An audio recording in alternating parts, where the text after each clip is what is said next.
Good day and welcome to the channel. In this very short video, we're going to show you how to deal with that.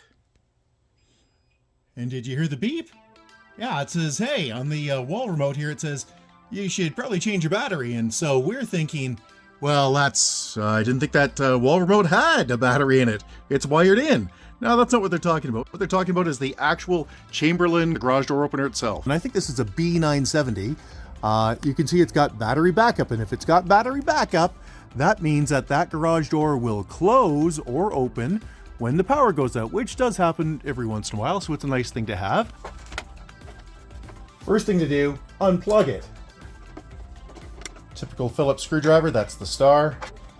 Okay, there are two posts. There's a black, which is your power. There you go, and red. Sometimes they're white. Now, I did a little Googling on this, and it turns out this is the same battery that is used in all of the Chamberlain products. And I found them for about $25 US, 30 something Canadian. Now let's see what happens if we plug it back in without the battery. Still works, so you don't have to change the battery, but we're going to. So here we are 2 days later. Here's the new one from Mighty somebody or other. By the way, this makes a good point. Nobody's paid us for this. This is an honest review.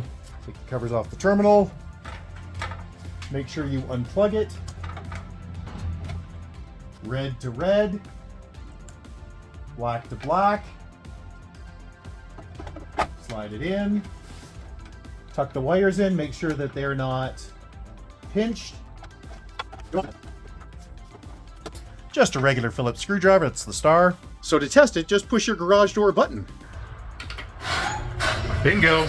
Press it again, make it go up. Awesome. Plug it back in. Theoretically, it takes 24 hours to charge that new battery, but I suppose they will have put something in it. The last thing to note before we let you go is the old battery. Don't throw it out. Make sure it gets recycled. It's a lead acid battery, really bad for the environment.